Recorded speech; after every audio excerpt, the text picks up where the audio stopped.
동영상 올리겠습니다. 그 이전 동영상에서 이제 연결되는 동영상입니다. 저희 아내의 상황에 대해서 이렇게 또 설명을 드리고 있고, 보충할 때 약간 여러분들이 좀 더 구체화된 설명을 드리려고 지금 말씀드리고 있는 중입니다. 일단은 제가 마지막에, 지난 동영상 마지막에서 일어나기 전에, 그러니까 이게 보충을 하고 이렇게 누워 있잖아요. 예를 들어서 1시간 정도 있다면 한 45분이나 50분 정도 누워 있다라면, 일단 대장이 되게 세신 분이 있어요. 대장이 되게 세시니까 대장 쪽으로 피가 많이 끌려가 있는 분이 있습니다. 대장에서 왼쪽 가슴이나 오른쪽 가슴까지 피를 끌고 와야 되냐. 왼손잡이는 오른쪽 가슴으로 피를 끌고 와야 되고, 오른손잡이는 왼쪽 가슴으로 피를 끌고 와야 되는데, 그러니까 모래주머니를 이렇게 다 차고 있다고 해서 피가 자연스럽게 흘러가기는 좀 어려움이 있을 수가 있어요. 그러니까 그게 모래주머니만 다 이렇게 딱 정확하게 올려놓으면 다 몸이 편해요. 몸이 편할 수도 있습니다. 근데 안 편하신 분들도 있을 수가 있어요. 그러니까 대장 세력이 워낙 세든가, 혹은 이게 골반 뒤틀림이 워낙 세든가, 혹은 다리에, 오른쪽 다리나 이런 쪽 피가 너무 많든가, 이런 상황, 여러 가지 상황에 의해서 중량을 충분히 해놔도 이렇게 컨디션이 안 올라간다고 느끼는 상황이 있을 수가 있어요. 그러니까 만약에 보충을 하고 있다면, 원래는요, 보충을 할 때도 약간의 운동을 좀 해줘야 돼요. 어떤 운동을 하냐면, 이제 오른손잡이 같은 경우는 이제 길이끈이 약하다고 했잖아요. 그, 상체가 오른쪽으로 돌아간다고 했지 않습니까? 왼쪽으로 자꾸 돌아가니까 누워서 한 번씩 이렇게 왼쪽 등짝을 이렇게, 자주는 아니라더라고. 30초에 한 번이다, 1분에 한 번이다, 이렇게 지그시 이렇게 오른쪽 어깨는 살짝 든다니까. 이게 너무 세게 하면 이게 머리주머니 올려놓은 게 다 떨어져 버려요. 그죠? 좀, 머리주머니 올려놨는데 막 떨어지면 짜증나죠. 짜증납니다. 그죠? 그러니까 보충에 대해서 얘기할 거 사실 되게 많아요. 이거 모래주머니를 잘 안 떨어지게 하려면, 이게 보충을 할 때, 이 모래주머니 올렸을 때 잘 안 미끄러지는 천 소재가 있어요. 그런 게 있을 수 있어요. 그죠? 그러니까 그런 것들을 이렇게 몸 위에다가 이렇게 이불도 그런 이불이 있습니다. 하여튼 잘 안 미끄러지는 성질을 찾으세요. 그죠? 수건 큰 타월 같은 것도 있어요. 샤워 타월이나 하여튼 그런 거 큰 거 있잖아요. 그런 거 이렇게 가슴부터 이렇게 쭉 펼쳐놓고 올려놓으면 잘 안 미끄러져요. 안 미끄러지면 좀 짜증이 덜 나죠. 짜증 나거든요. 저도 짜증 나더라고요. 그러니까 그런 거 좀 이렇게 머리를 좀 쓰시면, 어떤 문제가 있으면 여러분들 해결책을 찾으세요. 그냥 짜증난다 짜증난다 하지 말고 나중에 해결책을 찾으면 그 짜증이 아무것도 아닌 겁니다. 이게 해결책을 못 찾기 전까지 짜증나는 거니까 해결책을 꼭 찾으세요. 그러니까 저도 경험에 의해서 이제 이런 걸 알고 있습니다.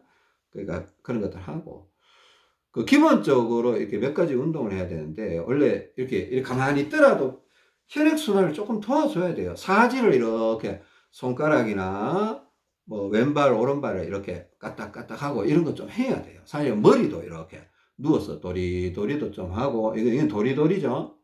또 아래 위로, 턱을 아래 위로 이렇게 하면 머리가 앞뒤로 이렇게 움직입니다. 그러니까 대장에 있는 피가 이게 소장, 다리, 옆구리, 길이끈으로 와서 왼쪽 가슴으로 잘 이동할 수 있도록, 흐름이 생길 수 있도록 움직여주면 효과가 더 좋아요.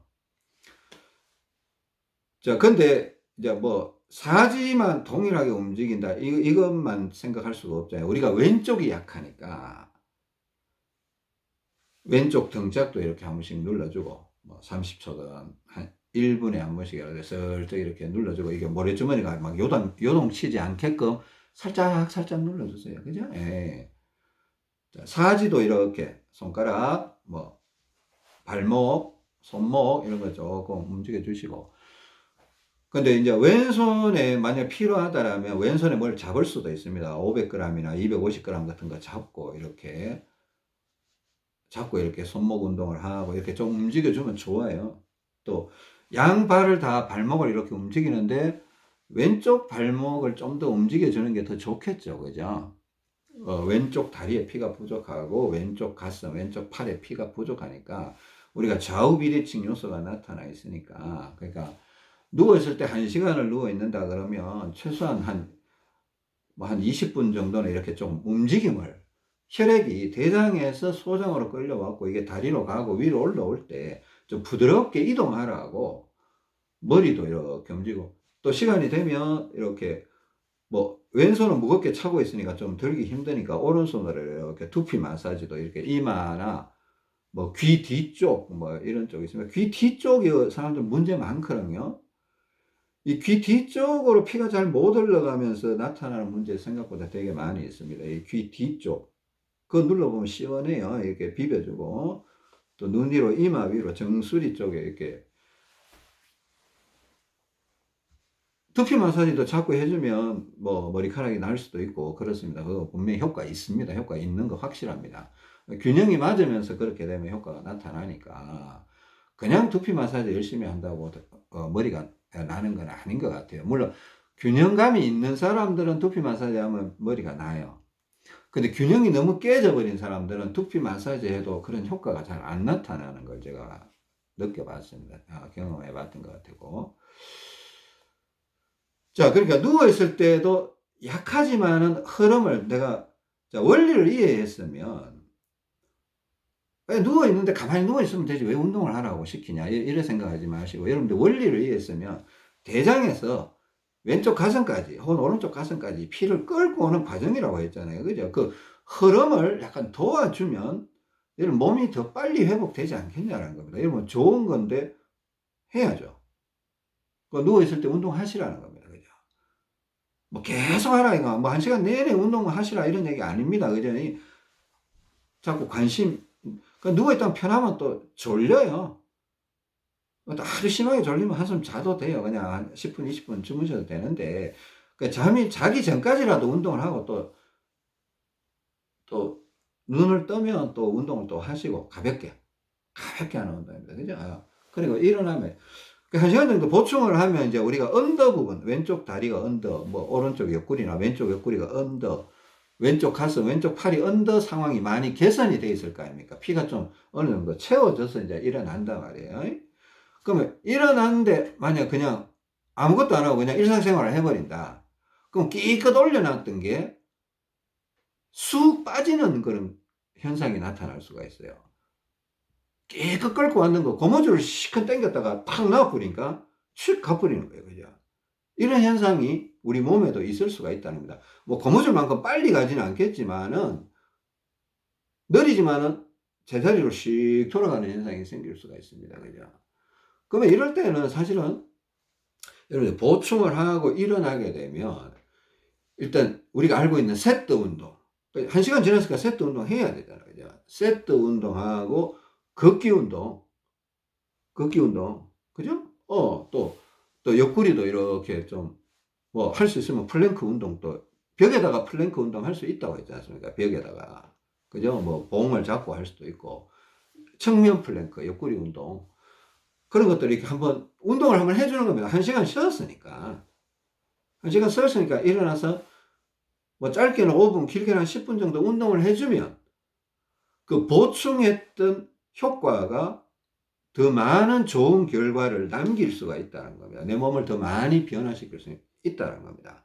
보충 실컷 해놓고 그냥 뭐 내리는 것까지는 한 개씩 잘 내렸어요. 근데 일어나서 그냥 뭐 바로 밥을 하러 간다, 뭐 바로 뭐 공부하러 간다, 이거는 효과를 반밖에 얻지 뭐 반도 못 얻을지도 몰라요. 운동까지, 세트 운동과 걷기 운동, 지팡이 운동, 뭐 옆구리 운동, 기립근 운동, 이거 쫙 다 한번 해주면 효과가 2배가 되는 거죠. 2배가. 붙들어주는 힘이 세지니까. 그러니까 이런 것들도 여러분들 염두에 두시고 하시고. 자, 우리 생각해야 될 것 참 많습니다. 그죠? 그러니까 방법들은 수백 가지, 수천 가지가 될 수밖에 없어요. 여러분, 그러니까 뭐 수백 가지, 수천 가지를 다 알아야 된다 이게 아니라, 원리를 이해하면 할수록 뭘 더 신중하게 해야 되는구나. 이럴 때는 요런 좀 무리하면 안 되는구나. 혹은 또 세게 해야 되는구나. 막 이런 것들이 자꾸 구분이 되기 시작한다. 그죠? 오른쪽 어깨 이렇게 한 번씩 쳐주고, 뭐 양쪽 어깨 쳐주고 또 머리까지 흔들어준다. 이거 좋은 거라 그랬죠. 그죠? 손가락 운동은 관심 갖고 계십니까? 손가락 운동 관심 갖고 계십니까? 아. 또 발가락도 10개 발가락을 지면에 한 번씩 꾹꾹 눌러주는 거 필요하다고 했습니다. 그죠? 필요하다고 했고. 이 얘기는 발바닥 문제인데요. 발바닥 문제. 그냥 얘기 나왔으니까 한번 얘기해 보겠습니다. 그 원래 애기들, 그러니까 신생아들 태어났을 때 발바닥 그 지문을 찍잖아요. 족지문을 찍는데, 그러니까 지문의 형태를 보면 뒤꿈치는 뚜렷하게 나와요. 그죠? 그리고 바깥쪽으로 이렇게 해갖고 발가락 5개 하고 여기 발가락 뿌리 쪽에 이렇게 여기 다 지문이 찍혀요. 그러니까 이 아치형 폭 파인 부분은 지문에 안 찍히죠. 그죠? 그게 어떻게 보면 그게 정상적인 걸음걸이에요. 맞죠? 그게 정상적인 걸음걸이에요. 그 우리가 원래는 건강하게 걸으려면 그렇게 걸어야 되는 거예요. 그 제가 다리 문제가 개선되고, 제가 원래는 제가 오른발은 바깥쪽으로 힘이 많이 가고 왼발은 안쪽으로 힘이 많이 가요. 그러면서 골반이 틀어지면서 오른쪽 다리가 뒤로 밀려버렸다고 했지 않습니까? 그걸 이제 상당 기간 왼발을 바깥쪽으로 오른발을 안쪽으로 힘을 막 주기 시작하니까 오른발은 거의 역전 현상이 일어나고 있어요. 오른발은 안쪽으로 힘이 너무 많이 들어와서 최근에는 바깥쪽으로 힘을 주고 있고, 왼발은 아직도 바깥쪽이 약간 약하다 이런 느낌을 갖고 있다고 했습니다. 그러니까 지금 제가 발바닥을 오른발도 바깥쪽, 왼발도 바깥쪽으로 힘을 주고 걸어 다니고 있거든요. 그리고 간간히 10개의 발가락을 지면에 꾹꾹 한 번씩 눌러갑니다. 체중을 이용해서. 그러니까 결국은 여러분들도 이게 발 모양이, 이제 발바닥에 힘이 들어간 시 나중에 조정이 끝나고 나면 저처럼 신생아들의 발바닥 모양처럼 그런 식으로 힘을 주는 형태로 가지 않겠나 이런 생각을 최근에 그냥 한두 번 해봤습니다. 그냥 모르겠습니다. 이게 뭐 지나가는 얘기를 했다고 할 수도 있고, 일단은 저도 계속 실험을 해봐야 되겠지만은 지금 뭐 하여튼 며칠 동안 계속 그렇게 걷고 싶은 생각이 자꾸 들더라고요. 그렇게 걷고 있고. 근데 여러분들은 아직은 저하고 상황이 다르니까 안쪽 바깥쪽 약간 구분을 해야 될 수도 있고. 근데 그 어느 순간에 저도 이렇게 오른쪽 발은 좀 미스를 한 거예요. 실수를 한 거예요. 오른발이, 제가요, 이걸 느끼기 전에 벌써 오른발이 엄지발가락 쪽으로 힘이 많이 들어온다는 걸 내가 알고 있었거든요. 근데 그 이후의 상황을 내가 예상을 못 하다 보니까 어느 순간에 보니까, 오른쪽 발바닥이 안쪽, 그러니까 엄지발가락 쪽으로 힘이 너무 많이 들어온 거예요. 그래서 왼쪽으로 오바 현상이 너무 심하게 생겨서 그날 이후로 막 오른발을 계속 바깥쪽으로 힘을 주고 걷게 됐는데, 그런 현상이 벌어져요. 그러니까 여러분들이 이제 제 경험은 저는 이제 약간 그게 실수라고 생각하거든요. 오른발에 이제 너무 그러지 않았으면 그냥 엄지발가락 힘이 굉장히 많이 들어왔으면 굳이 오른발을 계속 엄지발가락 쪽으로 안쪽으로 힘을 줄 필요가 없었는데 그냥 가운데 쪽이나 혹은 한 번씩 바깥쪽으로 힘을 줘도 나쁘지는 않았을 것 같아요. 그 약간 후회는 되는데, 근데 이게 뭐 실수라고 단정하기도 어려워요. 그래서 내가 이게 왼쪽 오바 현상이 강하게 나타나면서 중량을 다 뺐는지도 몰라요. 그러니까 뭐가 더 정확하다 단정하기는 어려운데 그런 현상이 있었던 것 같다. 그리고 하여튼 그거는 이제 내가 확인할 수 없습니다. 옳았는지 틀렸는지도 확인할 수 없고. 근데 지금 내가 말씀드리고 싶은 거는 발바닥은 최종적으로는 신생아들 발바닥 지문처럼 그런 식으로 걸어야 발가락도 정확하게 땅에 짚고 발도 약간 평발이 아닌 바깥쪽으로 이렇게 완전히 바깥쪽 이런 거 아닙니다. 그죠? 예. 하여튼 그런 개념으로 걷게 되지 않을까, 여러분들도 저도 그런 생각을 해봅니다. 저희 아내 사례를 이렇게 이제 설명을 해보는데, 진짜 어제도 그랬고 어제도 제 아내가 컨디션이 좀 상당히 괜찮은 것 같더라고요. 평상시보다 좋다는 건 뭐 아주 좋다 이런 게 아니고 평상시에 비해서는 확실히 좋은 걸 제가 눈으로 보고 있고, 그러니까 대사증후군 87번 그 건강회복 운동 원리, 그 동영상을 기점으로 해서 이 보충할 때다 또 보충하고 일어나서 운동하고 또 밑에서부터 꽉꽉 채우면서 올라온다. 또 언더에 대해서 분명히 인식을 하고 있다. 언더에 대해서 인식을 하고 있으니까 옆구리도 차고 뭐 왼발에다가 어떻게 조치할 거냐, 또 뭐 하여튼 누워서 뭐 왼팔이나 왼쪽 가슴에 얼마나 올릴 거냐 이런 것들을 생각하면서 하니까 또 일어나서 운동도 하고 이렇게 도움이 되는 그 컨디션이 좀 올라와 있는 거는 맞는 것 같아요. 근데 또 이런 제안하고 이런 얘기도 해 봤습니다. 그러니까 시간요, 시간. 현대인들이 바쁘잖아요. 그죠? 바쁘잖아요. 이 시간을 낼 수 없으면 아무것도 할 수가 없어요. 누워서 보충하는 것도 시간이에요. 1시간이 걸리고. 1시간에 한 번씩 또 2시간에 한 번씩 세트 운동하는 것도 시간이고. 그게 시간적인 여유가 없으면 몸을 살리기가 굉장히 힘들 수밖에 없겠다. 이런 생각을 하고 또 저희 아내도 그런 얘기를 하더라고요. 그러니까 야, 이거는 자기 몸을 중요하게 생각해야 되는데, 사실은 사람들이 몸이 완전히 망가지기 전까지는 자기 몸에다가 관심을 둘 수가 없어요. 그죠? 막 현실이 너무 팍팍한 거야. 돈은 벌어야 되고, 직장 생활은 몸이 아프든 안 아프든 나가야 되고, 뭐 애는 키워야 되고, 집안에서 해야 될 일은 차고 넘쳐나고, 여유를 내기가 어렵죠. 또 거기다가 또 뭐 이래, 막 성격이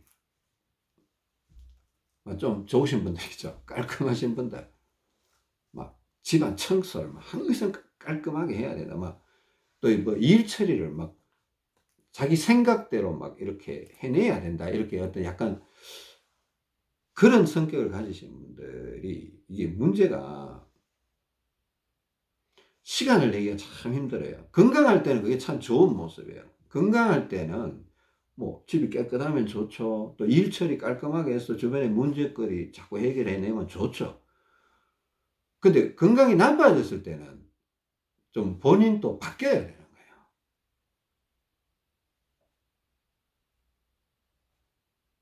뭐 저희 아내한테도 제가 가끔 이런 얘기합니다. 저희 아내 되게 깔끔한 사람이에요. 많이 깔끔한 사람입니다. 제가 가끔씩 우리 좀 지저분하게 살자. 그냥 청소 2번 할 거 1번으로 줄이자. 뭐 설거지 하루에 2번 할 거 그냥 저녁에 몰아서 하루에 1번 하자. 왜?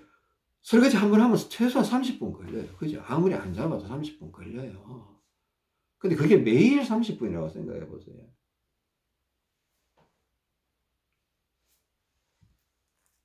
그 청소 2번 할 거 1번을 줄이면 1시간은 벌어요. 이틀에 1시간 벌어요. 그죠? 또 밥도 뭐 그동안 제가 아내가 잘 챙겨줘서 잘 먹었습니다. 이제는 그러지 말라고 합니다. 저도 아픈 사람, 아파 본 사람이니까 아내의 심정을 이해를 하겠더라고요. 그러니까 일단은 저는 지금 제 아내한테 계속 시간을 내주려고 합니다. 그냥 뭐 할 일 있으면 내가 하겠다. 당신 일단 건강 회복에 집중해라. 그동안 너무 아팠으니까 이제는 좀 몸을 회복할, 당신 그동안 너무 고생했다. 회복할 자격이 있다. 어? 좀 여유를 가져야 되거든요.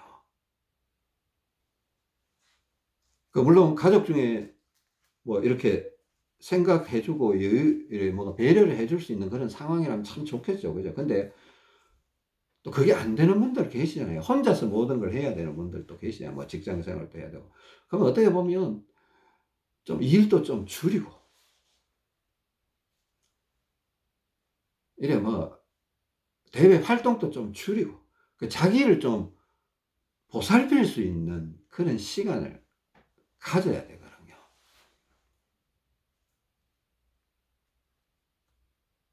그게 건강 회복하는 데 굉장히 중요한 겁니다, 여러분.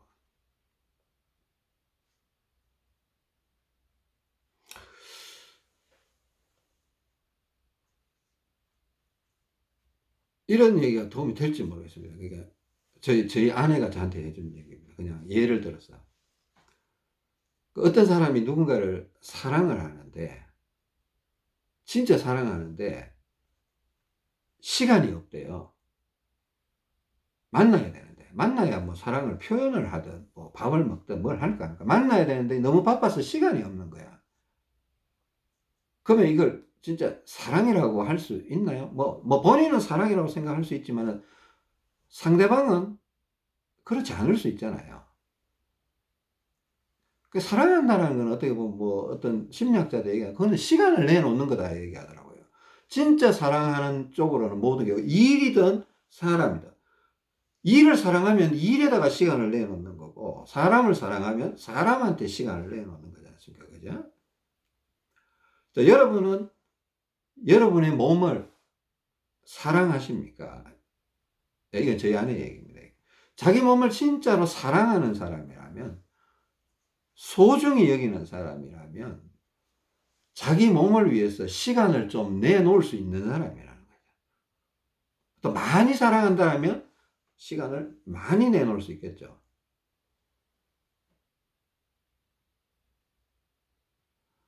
뭐 우리 그러잖아요. 부모님 계신데 부모님 사랑합니다 사랑합니다 하는데 전화 잘 안 하고 또 부모님 댁 방문 잘 안 하고 이런 게 뭐 저희 모습이야. 제 모습도 되고 그죠? 근데 그러더라고요. 사랑은 시간을 내놓는 거예요. 여러분 자기 몸을 사랑해야 됩니다. 이건 하나님의 명령이에요. 하나님을 사랑하고 자기를 사랑하듯이 이웃을 사랑하라. 그러니까 자기를 사랑하는 건 책임입니다. 의무고요. 근데 돈을 사랑하고 친구를 사랑하고 할 수 있습니다. 아니, 자기 일을 사랑하고 직장을 사랑하고 할 수 있는데 자기 몸이 망가지면 이 나머지 모든 것들은 그냥 끝나버리면 깨져버리는 거죠. 그죠? 여러분들 하여튼 시간을 낸다라는 거 자기를 위해서 시간을 내야 자기 몸을 집중해서 들여다볼 수 있거든요. 그래야 느낄 수가 있거든요. 그리고 동영상 한 개라도 더 들을 수 있거든요. 회복 원리를 조금이라도 더 이해할 수 있고 시간을 내야 바깥에 나가서 1시간이나 2시간이나 운동할 수 있는 시간을 낼 수 있잖아요. 그죠? 시간이 없는데 그런 시간을 어떻게 냅니까? 가족들한테 부탁을 합시오. 이 시간은 나를 좀 자유를 주세요. 내가 몸이 안 좋으니까 이 시간만큼은 나 좀 건드리지 마라. 뭐 가족들이 이해를 못한다면 그렇게 부탁이라도 좀 해봐야 됩니다. 그죠? 그러니까 그냥 왜 저 사람이 몰라줄까 이렇게 해갖고는 해결책이 없어요. 나 진짜 아프니까 자녀들한테도 그렇고 아내나 남편한테도 그렇고 뭐 시부모님 뭐 하여튼 그런 분들한테 가족 구성원들한테 양해를 좀 구하세요. 여러분 자신을 돌볼 수 있는 시간을 하루에 몇 시간이라도 확보를 해놔야 됩니다. 그래야 회복할 수가 있습니다. 그죠? 죄송합니다. 막 이런 얘기 너무 많이 하는 것 같아요. 죄송하고요. 일단 마무리하겠습니다. 다음 시간에 뵙겠습니다. 감사합니다.